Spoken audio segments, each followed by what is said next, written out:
बिस्मिल्लाहिर्रहमानिर्रहीम। रब्बिश्रह ली सदरी व यस्सिर ली अमरी वहलुल उक़दतम मिन लिसानी यफ़क़हू क़ौली। या मुक़ल्लिबल क़ुलूबि सब्बित क़ल्बी अला दीनिक।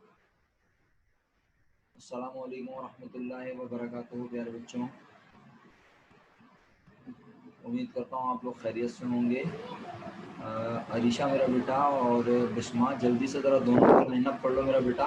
कामिया को और ईमन को जल्दी से फ़ोन करो, मिस कॉल करो, जो भी करना है करो और बोलो फटाफट आ जाओ बेटा। जी सर। बहुत बहुत शुक्रिया आप, और माजरत भी कि आप लोगों ने इंतज़ार किया। असल में अच्छा ही हुआ, अल्लाह भला करे सामिया का, उसने 8 बजे का टाइम रखवा दिया, वरना मैं तो लेट हो गया था। बस आया हूँ, 7:55 हो रहे थे, गाड़ी पार्क करने की जगह नहीं थी तो मैंने बाहर खड़ी कर दी। फिर मैंने कहा कोई खटखटा के ये ना बोले कि गाड़ी पार्क करो, तो मैंने आप लोगों को तकलीफ दी, मैंने कहा पहले मैं गाड़ी पार्क कर लूँ।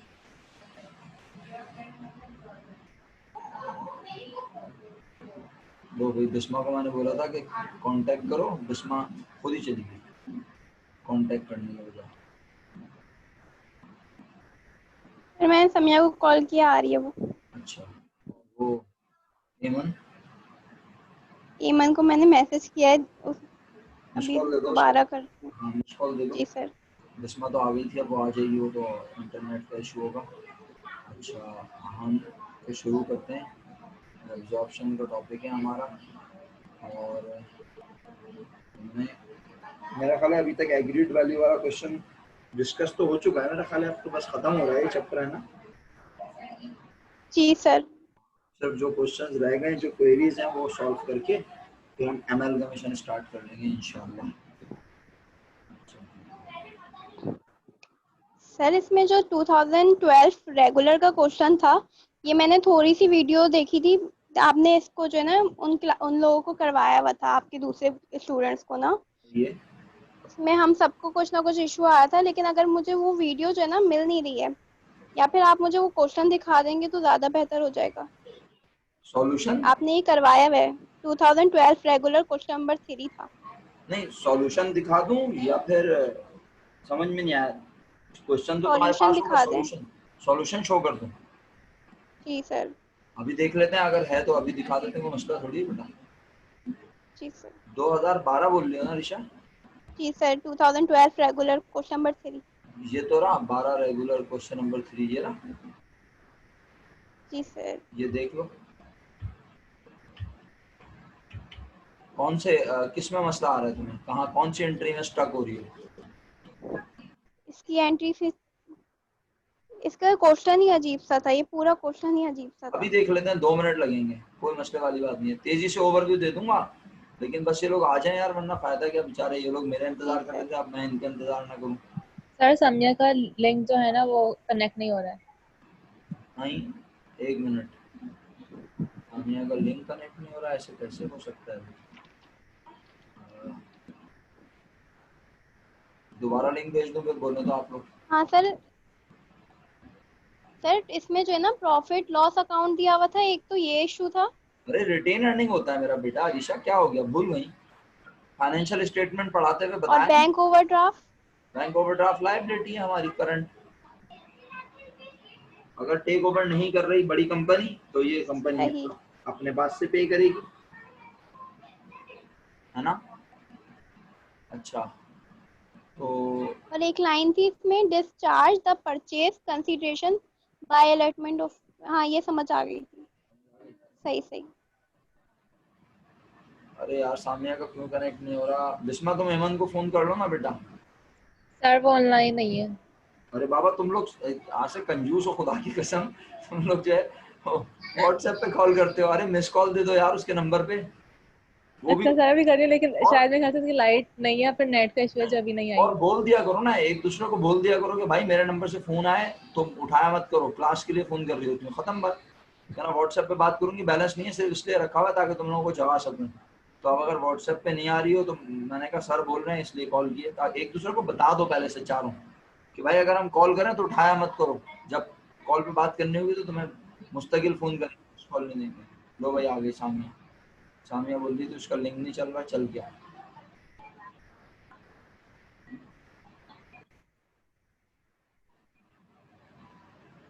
चलो फिर अब मेहमान के इंतजार नहीं करते, फिर शुरू कर लेते हैं। रिकॉर्डिंग तो हो रही है, लेकिन अब वही वाली बात है कि अगर वो आ जाएगी तो अच्छी बात है, बिस्मा अगर कॉल कर लेती है तो अच्छी बात है, या फिर मैं तुम चारों के नंबर सेव करूं अपने पास में। मैंने अभी सिर्फ सामिया का नंबर सेव किया हुआ है अपने पास,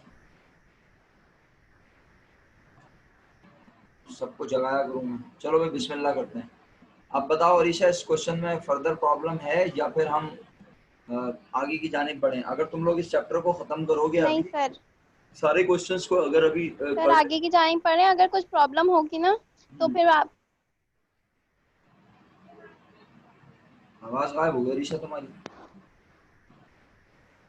सर मैं कह रही थी कि अगर इसमें कोई ये 2012 में कोई प्रॉब्लम हुई तो आपने ये अपने स्टूडेंट्स को करवाया, फिर मैं वहां से वीडियो देख लूंगी। चलो वैसे ये ठीक, मुझे समझ आ गया। Okay okay. हाँ भाई, अब सामिया कोई प्रॉब्लम है? तुमने 5 ईयर निपटा दी पूरी, बिस्मा 5 ईयर निपटा दी? कोई क्वेश्चन है पूछने के लिए? क्योंकि लास्ट क्लास में मुझे याद है तुम्हारे क्वेश्चन थे, सामिया का भी था, और बिस्मा कह रही थी मैं फर्दर प्रैक्टिस करूंगी। तो अगर क्वेश्चन पूछना तो क्वेश्चन पूछ लो। सर मेरा बस एक वही था 2012 वाला जो मैंने आपसे पूछ लिया था, तो वो हो गया 2012 कौन सा बेटा? सर सर रेगुलर मैंने था क्या? 2009 भी पूछना था 12 रेगुलर, और क्या बोल रही हो बिस्मा? सर। 2009 पूछना था ना, वरना उसका फोन बन जा रहा है। अच्छा ओके, 2009 अब देख लेते हैं हम लोग, डिस्कस कर लेते हैं। अगर तुम लोगों ने किया हुआ है तो तुम मुझे बता देना जल्दी जल्दी, वरना 9 देख लेते हैं सेफ साइड, ठीक है। और 12 रेगुलर, सामिया 12 रेगुलर था, यही क्वेश्चन है जो सामने इस वक्त खुला हुआ है। नहीं नहीं सर, 12 प्राइवेट। 12 प्राइवेट, अच्छा तो मैंने करवाया था सामिया, या वो तो हमने कर लिया था। जी जी, आपने करवा दिया था, मैंने पूछा था ना लास्ट क्लास में आपके मतलब पास। तुम्हारे क्वेश्चन खत्म हो गया आसान लफ्जों में? जी जी अच्छा जी। ओके, बस फिर 2009 देख लेते हैं। 9 कौन सा था भैया अपना बिस्मा बेटा? सर आई गेस के 9 रेगुलर पूछ रही थी शायद। तो चलो मैं दोनों सवाल देख लेता हूँ, अगर मुझे लगता है कि कोई वाकई डिस्कस करने वाला क्वेश्चन है तो हम कर लेते हैं। लेक्चर रिकॉर्ड भी हो रहा है, आप लोगों को भी फायदा हो जाएगा इंशाल्लाह। 2009 सर प्राइवेट में तो एब्जॉर्प्शन का क्वेश्चन नहीं है। 2009 प्राइवेट में तो है नहीं, तो यकीनन रेगुलर में ही होगा फिर। रेगुलर। रेगुलर में क्वेश्चन 1 है, ठीक है। जी सर। और चलें जी, आप सब मेरे साथ अरीशा किया है 2009 बेटा?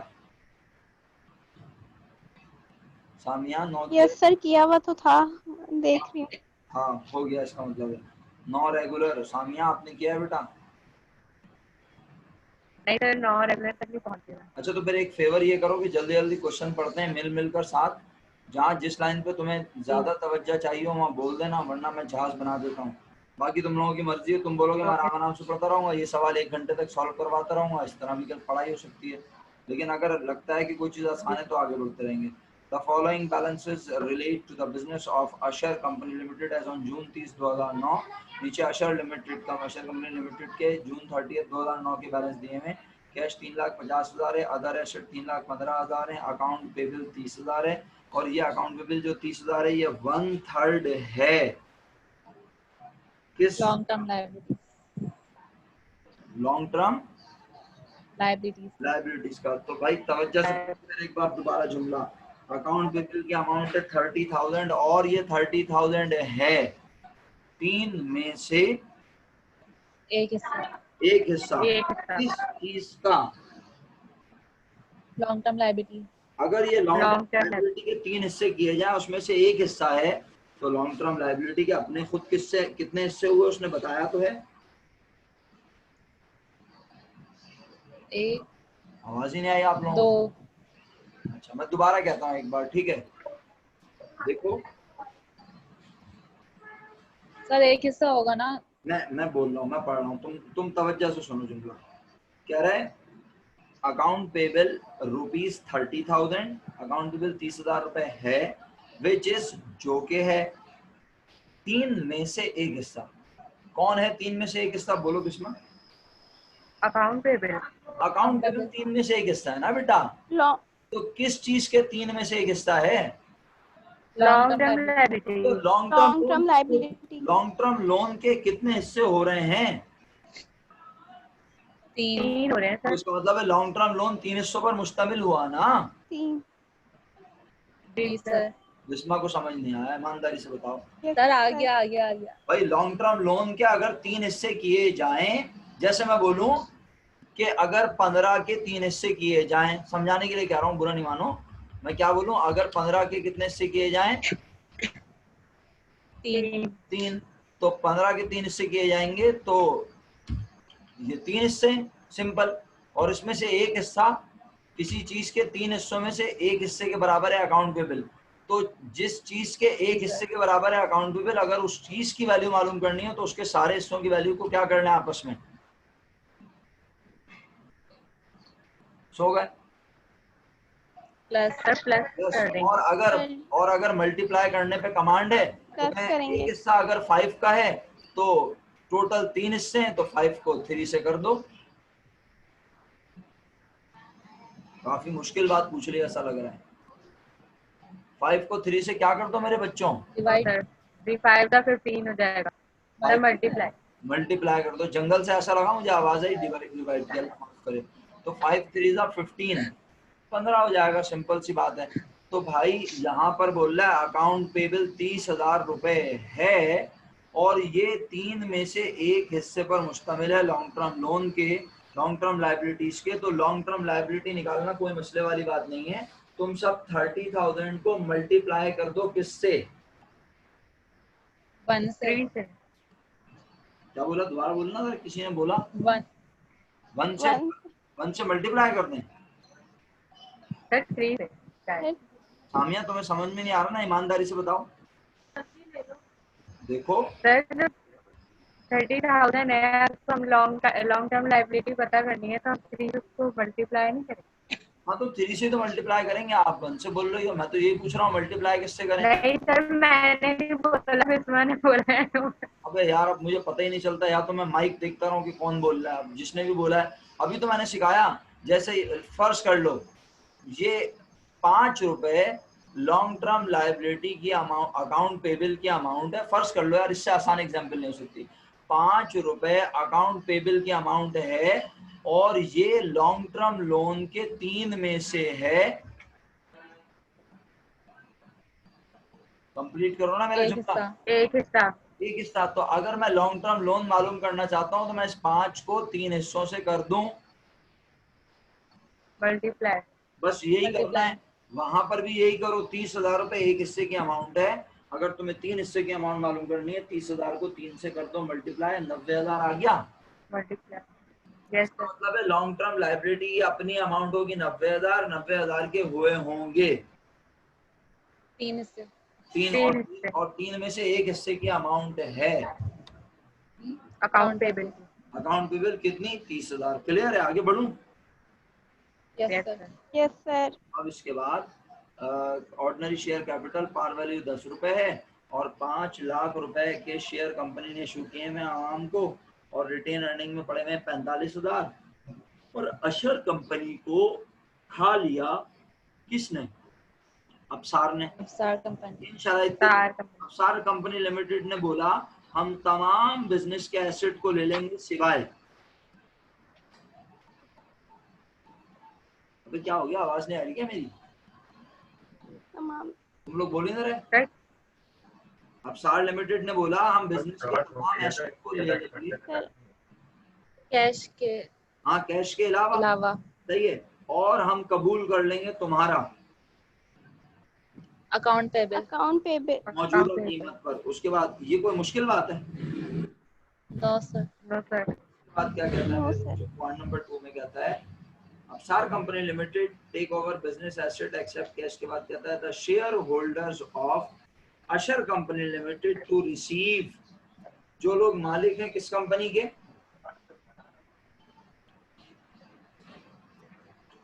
यार आप लोगों का रिस्पांस इतना स्लो क्यों आ अशर रहा है, कंपनी के। अक्षर कंपनी। क्या इंटरनेट कनेक्शन अक्षर कंपनी। जो लोग अशर कंपनी के मालिक हैं। सर आपकी सर मैं तो जवाब सर दे आपकी आवाज रही कट हूँ। कट के आ रही है। मेरी आवाज कट कट क्या आ रही है, अच्छा अच्छा यस सर। अच्छा, तो आप यस लोग पहले सर। बताते आप तकल्लुफ क्यों कर रहे थे, अभी देख लेता हूं।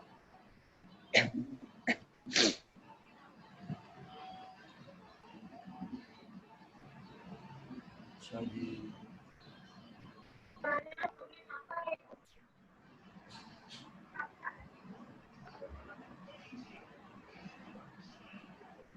सही है।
यार स्पीड तो सही नजर आ रही है मेरी।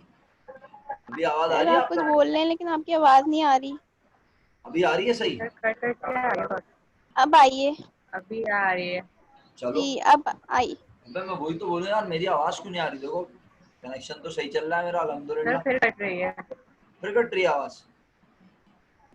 बीच कोई बीच और में आप बोल रहे हैं तो कट रही है। कोई और मसला तो नहीं है? आज क्यों ऐसे कर रहा है? ये तो करता भी नहीं है कभी। चलो दोबारा देखते हैं, अगर अगर दोबारा प्रॉब्लम होगी तो बताना मुझे प्लीज, फिर कोई ना कोई हल निकालेंगे। सही है, मैं देखता जी हूँ। सर। अच्छा, सर इस क्वेश्चन की परचेज कंसिडरेशन 738,000 आ रही है। बस कोशिश करता हूँ जल्दी से 738 पे आ जाऊँ किसी तरह, तुम हेल्प करती रहना। सही है। अशर कंपनी शेयर होल्डर अशर कंपनी लिमिटेड के, अब अगर आवाज जी कटे ना सर। तो बता भी देना। सही है, मेरा ख्याल है अब बेहतर हो जाएगी। शायद एक वो डिवाइस लगी हुई थी छोटी सी लैपटॉप में, शायद उस वजह से हो रहा हो। अब सुनते रहो। अशर कंपनी लिमिटेड जो है वो उसके शेयर होल्डर्स को मिलेंगे 5 शेयर अफसार कंपनी लिमिटेड के, लेकिन उनके पास होने चाहिए कितने शेयर? 4 शेयर 10 रुपए वाले। तो पहले ये बताओ अशर कंपनी लिमिटेड का शेयर कैपिटल कितना है? आपने ऊपर ऑलरेडी देख लिया था कितना, 5 लाख। 5 लाख और आपने इसको अपना क्या किया, 10 से डिवाइड किया, आपको नंबर ऑफ शेयर पता चल गया 85 लाख। मल्टीप्लाई किया 5 divide by 4। Multiply by 5 divided by 4, जवाब बताओ। 62,500। 62,500। 62,500 मल्टीप्लाई बाय 10, 6,25,000। सही है। Yes, sir. Okay, long-term liabilities of yes Ashar sir. Company Limited settled by issuing 9,500 ordinary shares in Apsar Company Limited of ₹10। Long-term liability settle करेगी Ashar Company, और कैसे settle करेगी? By issuing Yes. 9,500 ordinary share in Apsar Company। इसका मतलब है Apsar Company उन्हें लाजमी कितने शेयर दे रही है? बोल नहीं रहे आप, फिर दोबारा शायद 9,500 हाँ। और क्यों क्यों दे रही है 9,500। क्यों दे रही है 9,500? long term liability को पे करने के लॉन्ग लिए। Term liability. ताकि अशर कंपनी अपनी लॉन्ग टर्म लाइबिलिटीज को सेटल कर सके। करने के लिए। बिल्कुल सही। तो जनाब अली 9,500 और मल्टीप्लाई बाय 10 कितना अमाउंट बना? 95,000। 95,000। 90,000। ओके, अब लॉन्ग टर्म लाइबिलिटी ऊपर कितनी है हमें उससे फिलहाल गर्ज नहीं है, क्योंकि अभी हम परचेज कंसिडरेशन निकाल रहे हैं। लाइबिलिटी ज्यादा है कम है वो बात की बात है। उसके बाद नेक्स्ट पॉइंट क्या है? अशर company limited pay liquidation expense of ₹18,000 cash to अशर कंपनी लिमिटेड। अशर को इसका मतलब है लिक्विडेशन का खर्चा भी मिला। कितना? 18,000 18,000 किस शक्ल में मिला?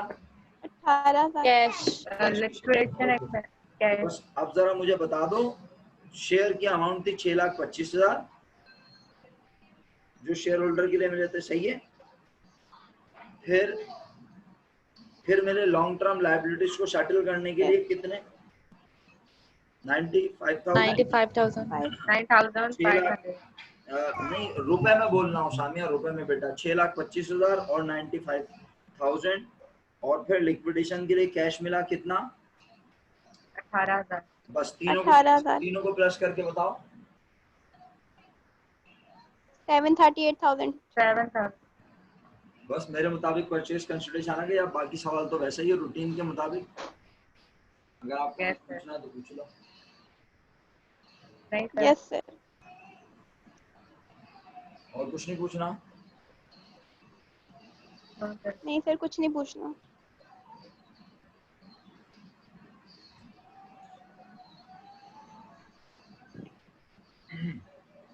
फिर इस चैप्टर को फिनिश कर दें, नए चैप्टर शुरू करूं आज? Yes sir. Okay. Yes sir.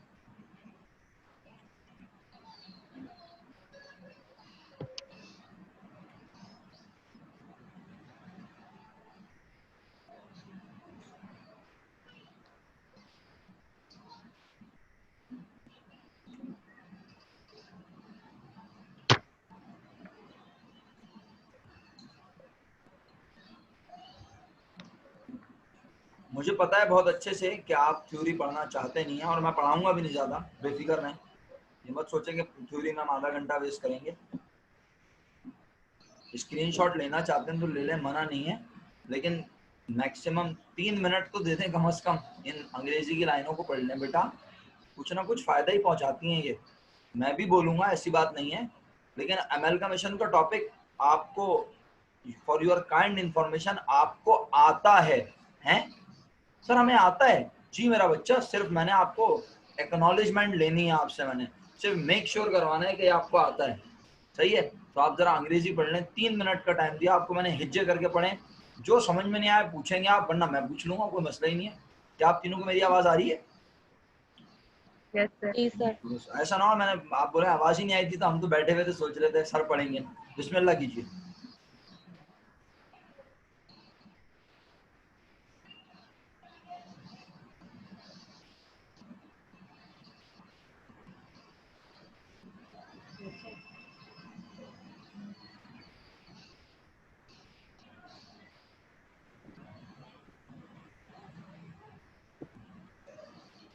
सुना इस्लामाबाद में फिर कोरोना आ गया।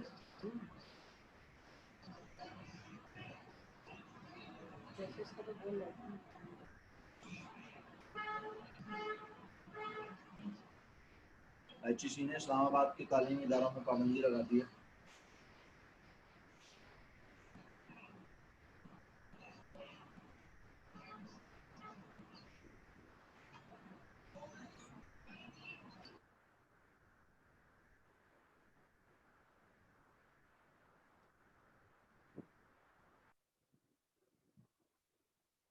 सर इसके फीचर्स ऑफ एमिग्रेशन का लास्ट पॉइंट समझ नहीं आया मुझे। अमेलगमेशन का ये समझ में आ मतलब, गया? हाँ यस सर, एक कंपनी जो है, हम पहले एक कंपनी ओवरटेक करते थे, अब हम ज्यादा कंपनी से ओवरटेक कर रहे हैं। कर सकते हैं, लेकिन मजे की बात है अरीशा अभी भी एक ही करेंगे, क्योंकि सवाल बहुत बड़ा बन जाएगा ना आपके लेवल पर, बीकॉम के लेवल पर। तो अभी भी मेरा बच्चा अब टेक ओवर नहीं करेंगे। सही है, अब अंदाज डिफरेंट है, अभी मैं क्लियर करता हूँ। लेकिन आप जो पूछ रहे हो पहले उसका जवाब अगर अभी दे सकता हूँ तो दूंगा, वरना फिर पहले मैं क्लियर करके दूंगा। बोलो आप कौन सा पॉइंट पूछ रहे हो आखिरी? आखिरी का बस ये समझ में आ गया, इसका एडवांटेज लार्ज स्केल प्रोडक्शन है, लेकिन उससे पहले ये जो पॉसिबिलिटी ऑफ कट थ्रो थॉट है ना, ये नहीं समझ में आया। ये बता देता हूँ। The main aim of amalgamation is to minimize the possibility of cutthroat competition. First year या फर्स्ट ईयर में नहीं तो बीकॉम पार्ट 1 में इकोनॉमिक्स में आपके टीचर ने आपको बताया होगा, कट थ्रोट का मतलब गला काटना नहीं होता, लेकिन ऐसा कंपटीशन होता है कि बहुत ज्यादा टफ। दुकानदार 1 रुपया भी अगर कीमत बढ़ाए तो कस्टमर हमारे पास से छोड़कर दूसरे दुकान पर चला जाता है। ऐसे कंपटीशन को आमतौर पर कट थ्रोट कंपटीशन कहते हैं। एक ही लाइन में 5 कोचिंग सेंटर हो, एक ही लाइन में 5 ब्यूटी पार्लर हो, बेशक एक नाजलाज हो, एक रोज हो, या कुछ भी कर लें आप, या कोचिंग सेंटर के भी आप नाम रख लें। जब 5 अच्छे अच्छे कोचिंग एक साथ चल रहे होंगे तो बहुत सारे बच्चे ना फिर बड़े कोचिंग्स के नामों पर जाते हैं, टीचर के नाम पर नहीं जाते। ये बात आप भी जानते हैं। कुछ जगह, मैं इस बात से इनकार नहीं कर रहा Yes, कि sir. कुछ जगहों पर बच्चे टीचर के नाम पर भी जाते हैं, इस बात से इनकार नहीं कर रहा। लेकिन आप में से, अब मुझे फोरम पे नाम तो नहीं लेना चाहिए, लेकिन बहरहाल एग्जाम्पल है और हकीकत है, आप में से शायद कोई खानदान में आपके या कोई साइंस में आपके बहन भाई प्रैक्टिकल सेंटर पढ़ने जाते हो, या आपने नाम सुना हो प्रैक्टिकल सेंटर का। कराची का Yes, बड़ा sir. सेटअप Yes, शुमार, sir. कराची का एक बड़ा सेटअप में शुमार होता है प्रैक्टिकल सेंटर का, एक बड़े सेटअप में, छोटा मोटा सेटअप नहीं है। यानी वहां के एम्प्लॉइज की तनख्वाह ही लाखों रुपए में है, आसान लफ्जों में। तो भाई बात यह है, अगर प्रैक्टिकल सेंटर जो है उसकी बात की जाए, पता नहीं प्रैक्टिकल सेंटर से कहाँ चला गया मैं अचानक, कि प्रैक्टिकल सेंटर में क्या आपने सुना है कि बच्चे इस टीचर की वजह से आते हैं? अब खैर आप तो कॉमर्स के लोग हैं, लेकिन आपके खानदान में या आपके घर में कोई सिबलिंग्स या कोई रिलेटिव प्रैक्टिकल सेंटर में पढ़ रहे हो तो आप पूछ लेना, मैं बता रहा हूँ आपको। प्रैक्टिकल सेंटर में बच्चे किसी टीचर की वजह से नहीं जाते, वहाँ का हर टीचर उम्दा और आला होता है। बच्चे को फर्स्ट ईयर किसी और टीचर से पढ़वाते हैं वो लोग, सेकेंड ईयर किसी और टीचर से पढ़वाते हैं, और ज़रूरी होता है फर्स्ट ईयर वाला टीचर सेकेंड ईयर में दोबारा नहीं पढ़ा सकता उन बच्चों को, ये वहाँ की पॉलिसी है। 9 वाला टीचर मैट्रिक में नहीं पढ़ाएगा उन्हें, ये पॉलिसी है उनकी। तो भाई वहां पे वो टीचर के नाम को बनने ही नहीं देते। अब आप इसको उनकी पॉजिटिव बात क्या है नेगेटिव, इससे कोई फर्क नहीं पड़ता। दरअसल मैं समझाना चाह रहा था कि टीचर के नाम के अलावा भी कोचिंग चलते हैं। बस आगे बढ़ता हूँ। कट थ्रोट कंपटीशन समझ आ रहा है तुम्हें अरीशा, या अभी भी क्लियर नहीं है? Yes, sir. तो अब वो क्या बोलना आ चाह गया रहा है, सर। ये तो मैंने कट थ्रोट कंपटीशन का मतलब बताया आपको। कह रहे हैं असल मकसद एमलगमेशन का क्या होता है, to minimise the possibility of cut throat competition.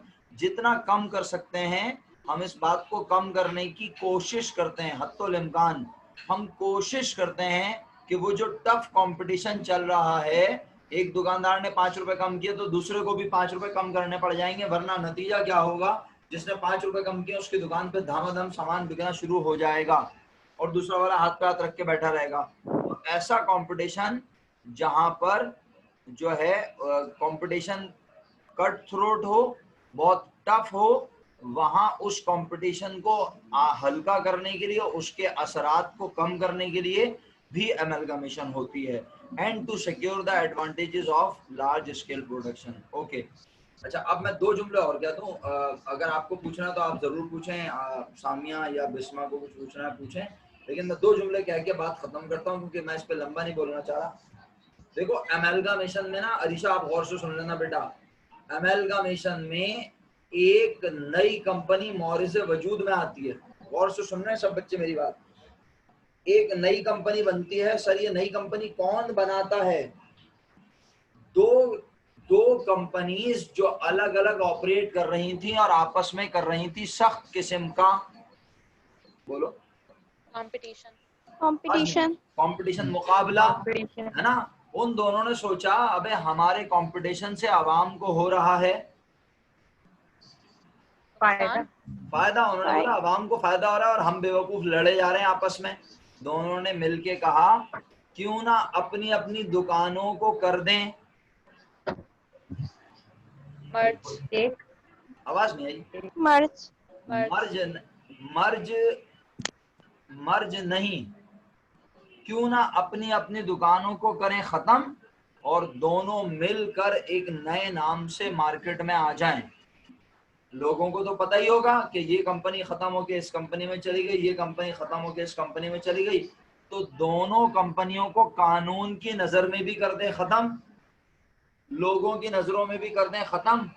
कहें जो ए का मालिक था आज से वो ए का मालिक नहीं है, जो बी का मालिक था आज से वो बी का मालिक नहीं है। पहले क्या हो रहा था, ए बी फॉर बड़ी कंपनी, बड़ी कंपनी में जो लोग मालिक थे वो तो बड़ी कंपनी के मालिक रहते थे, वहां छोटी कंपनी के लोग भी आगे बन जाते थे बड़ी कंपनी के मालिक। लेकिन अब क्या हो रहा है, दोनों ही छोटी कंपनी, अगर आप छोटी और बड़ी सुनना चाहते हो तो आज ए और बी दोनों छोटी कंपनी हैं, आज एक्स और वाई दोनों छोटी कंपनी हैं और दोनों अपने अपने वजूद को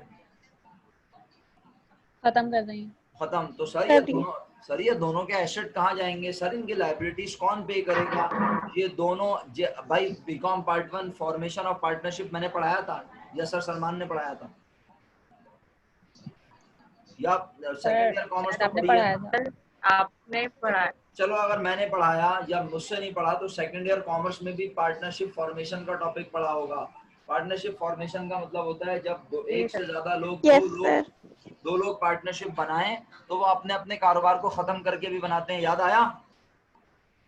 यस सर। तो बिल्कुल Yes, ऐसे यहाँ पर दो कंपनी, अब दो लोग नहीं है, दो कंपनी कंपनी अपने अपने कंपनीज। वजूद को खत्म कर रही हैं और वो SCCP को कह रही हैं कि हम दोनों अपने अपने एसेट्स इन कंपनी से खत्म करके एक नए नाम से कंपनी बना रहे हैं, उसमें ट्रांसफर कर देंगे, लोगों को उस कंपनी का बना देंगे मालिक। मालिक। ओनर। तो मालिक। जो ए का मालिक था वो बन जाएगा एक्स का मालिक, जो बी का मालिक था वो भी मालिक बन जाएगा एक्स का। एक्स्ट्रा। समझ आ रही है सबको मेरी बात? Yes yes sir. सर। मेरा यस ख्याल है सर। इतना बोलना काफी है ना, या और बोलूं? Yes sir. Yes sir. Yes sir. माहौल बन गया, एमलगमेशन के टॉपिक का माहौल बन गया कि क्या होगा पहले। अब तुम मुझे पार्टिसिपेट करोगे मैं समझ जाऊंगा। पहले कितनी कंपनी खत्म होती थी? एक। एक। और बड़ी कंपनी उसे खा जाती थी ना? यस जी सर। अब सर। खत्म होंगी, यस सर। अब दो खत्म होंगी दो कंपनी। दो कंपनी। पहले एक कंपनी में लिक्विडेशन होती थी, पहले एक कंपनी में ये एंट्रीज बनाते थे, पहले एक कंपनी में ये जी सर। एंट्रीज बनाते थे, कहते थे इसके एसेट इसके पास से चले गए, इसकी लायबिलिटी खत्म हो गई, इसको शेयर मिल गए और इसके मालिकान अब इसके मालिक नहीं रहे। लेकिन याद रखो कि आज एक कंपनी नहीं इफ बल्कि दो कंपनी में ये सारी एंट्रीज बनेंगी। Clear? Yes yes sir. Yes sir. मुश्किल लगे तो बोल देना बेटा, प्लीज तकल्लुफ ना करना मेरा बच्चा।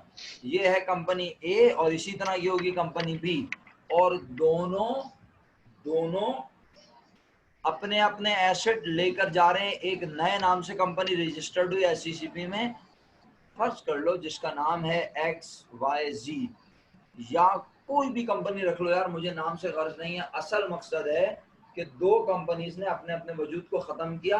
अच्छा सर, तो जो नई कंपनी बनी है उसका क्या करना है? वो नई कंपनी के पास एसेट कहां से आएंगे? बोलो बोलो। सर दोनों वो कंपनीज दोनों के अपने एसेट कंपनी अपने ए लेकर के आएंगे ना। एसेट वो कंपनी ले लेगी, बड़ी कंपनी, नई कंपनी। कंपनी बी के एसेट भी नई कंपनी ले लेगी, और फिर वो कहेंगे कि भाई ये सारे एसेट अगर बिजनेस में हमारे हैं, फिर वो लायबिलिटीज को देखेंगे, और लायबिलिटीज देखने के बाद वो डिसाइड करेंगे इसमें कितने रुपए लोग मालिक बन सकते हैं। इसके अलावा और भी एडजस्टमेंट होंगी, और भी पॉइंट की डिस्कशन होगी इंशाल्लाह। लेकिन फिलहाल अभी इस बात को समझ लो कि जैसे पहले, इसीलिए मैंने ये एंट्री शो की है, पहले ये छोटी कंपनी की बुक में एंट्री बनती थी सारी, और फिर बड़ी कंपनी एंट्री बनाती थी। सिर्फ कितनी बताओ, याद दिलाओ। दो। दो। दो। सोच समझ के बोलना। आज ए और बी ने खत्म करके अपने वजूद को कंपनी एक्स बनाई, तो कंपनी एक्स कहेगी पहले मेरे पास एसेट आए। जवाब नहीं आया? जी सर। सर समझ में नहीं आया। आपकी समझ आवाज नहीं आई। अच्छा, आवाज नहीं आई, मैं दोबारा कह देता हूँ। मैं कह रहा हूँ आज कंपनी ए और बी ने अपने अपने वजूद को खत्म करके एक नई कंपनी बनाई। उस नई कंपनी में आपके ख्याल में सबसे पहले क्या आएगा? एसेट्स। सर ऐसे एसेट। कौन सी कंपनी के मेरा बेटा? दोनों X कंपनी के। दोनों कंपनी दो। के। शराफत का मुजाहरा कर लो, दोनों कंपनी के एक साथ लोगी, बीपी लो हो जाएगा बेटे तुम लोगों का। शराफत से काम सर कर लो जरा। एक्स के। तो पहले सर आप पहले कंपनी, एक ही ले लेंगे। पहले कंपनी ए के सारे आप ले लोगी, बोलो। एसेट्स। ऐसे। फिर लोगी उसके कॉन्ट्रा एसेट। एसेट और लायबिलिटी, और फिर जो बचेगा कम या होगा ज्यादा। ज्यादा। उसे एडजस्ट कर देंगे। वही बड़ी रिटेन कंपनी अर्निंग। नहीं, बड़ी कंपनी कहेगी गुडविल या कैपिटल रिजर्व। ये बड़ी कंपनी होगी ना बेटा।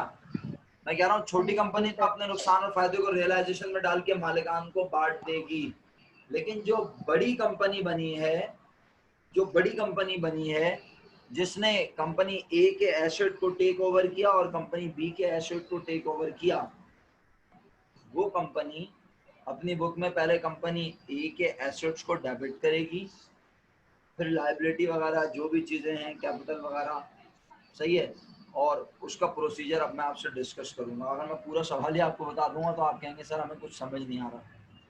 आइडिया ये है, अगर आपको मेरी बात बिल्कुल समझ नहीं आ रही ना, खुदा ना खास्ता, और आवाज भी कट रही है, तो मैं बस समरी पेश कर देता हूँ। आप पहले सबसे पहले किस कंपनी में एंट्री बनाते थे? बोले, आप लोग बोले। छोटी कंपनी। छोटी कंपनी। छोटी कंपनी में। आज भी आप छोटी कंपनी में एंट्री बनाना पहले, लेकिन आज कितनी कंपनी होंगी छोटी? दो। और एंट्री बनाने का अंदाज होगा बिल्कुल वही सेम। मैंने अर्ज किया ना, आपको ये टॉपिक आता है, सिर्फ मुझे आइडिया देना है, और अब आप आज कल में खत्म कर लें, अच्छी बात है, वरना जैसे आपको बेहतर लगे। समझ में आ रही है मेरी बात? तो इसका मतलब है अभी बस मैं आपको काम दूंगा और फिर उसके बाद मैं सो जाऊंगा। परेशान ना हो आप काम करेंगी, फिर आप मुझे बताएंगी कि सर काम कर लिया, मैं फिर दोबारा पढ़ाऊंगा आप लोगों को। अब एक छोटी कंपनी की बुक में एंट्री बनेगी, फिर दूसरी छोटी कंपनी की बुक में एंट्री बनेगी, दोनों अपने एसेट को खत्म करेंगी, लायबिलिटी को खत्म करेंगी। एसेट लायबिलिटी खत्म करने पे फायदा या नुकसान होगा, छोटी कंपनियां उस फायदे नुकसान को डालेंगी। दोनों को मरने के बदले में मिलेगी परचेज कंसिडरेशन, शेयर भी मिलेंगे, कैश भी मिल सकता है, डिबेंचर होल्डर्स के लिए शेयर भी मिल सकते हैं। फिर उसके बाद लिक्विडेशन का खर्चा होगा तो वो अदा करेंगी, लायबिलिटीज को सेटल करेंगी, फिर शेयर होल्डर इक्विटी अकाउंट को करेंगे क्लोज, और उसके बाद जो शेयर होल्डर अकाउंट में फाइनल अमाउंट आएगी, उतने रुपए परचेज कंसिडरेशन जो ली गई होगी वो उनके हवाले कर देंगे। समझ आई मेरी बात या नहीं आई? इसमें भी परचेज कंसिडरेशन, और इसमें कितनी कंपनी की परचेज कंसिडरेशन निकलेगी मेरा बेटा? कंपनी ए की परचेज कंसिडरेशन अलग होगी, हो सकता है उसे दे रहे हो औकात से ज्यादा, और हो सकता है कंपनी बी को दे रहे हो औकात से कम। मनीषा पहले वाली को ज्यादा देती है ना, कि दूसरे वाली को ज्यादा ही देती रहोगी, आप एक को कम भी दे दो बेटे। अच्छा सर, अगर दोनों को ज्यादा दे दें, भाई जो भी वो हो रहा होगा आपके सामने होगा, मैं ये बताना चाह रहा हूँ। ओके, और उसके बाद जब आप ये दो जर्नल बना लेंगे छोटी कंपनियों के, फिर आप एक जर्नल बनाएंगे बड़ी कंपनी का, जिसमें बड़ी कंपनी कहेगी मेरे पास पहले कंपनी ए के एसेट आए, उसकी लायबिलिटी मैंने कबूल की, और फिर मैंने उसे बोला कि मैं तुम्हें इतने रुपए परचेज कंसिडरेशन में दूंगी। फिर दूसरी एंट्री में हमने कंपनी एक्स को उसके बदले में शेयर्स दे दिए, कैश दे दिया, ये एंट्री खत्म।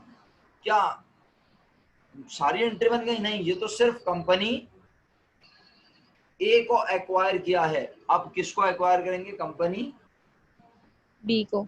तो फिर कंपनी बी के तमाम एसेट डेबिट हो जाएंगे, उसकी लायबिलिटी क्रेडिट हो जाएंगी, और उसके अलावा अगर कोई परचेज कंसिडरेशन है तो वो पेबल हो जाएगी, और अगली एंट्री में फिर उस परचेज कंसिडरेशन को पे ऑफ कर देंगे। मेरा यकीन माने, मैं सिर्फ आपका कॉन्फिडेंस बहाल करने की कोशिश कर रहा हूँ। अभी सवाल पे लेके जाता हूँ आपको, बस आया किए बगैर आप सवाल अटेम्प्ट करना। हमारे पास मीटिंग में 1 मिनट रह गया होए। चलो फिर ये मीटिंग जो है ना, हम जो है थोड़ी देर बाद कंटिन्यू कर लेंगे। पहले सवाल बता दूं, अगर नहीं बता सका तो व्हाट्सएप पे बता देता हूँ, जैसे बोलो। सवाल निकालते हैं, पहला कौन सा अटेम्प्ट करना है, फिर तुम लोग बिस्मिल्लाह करना। सही है, गुड जॉब।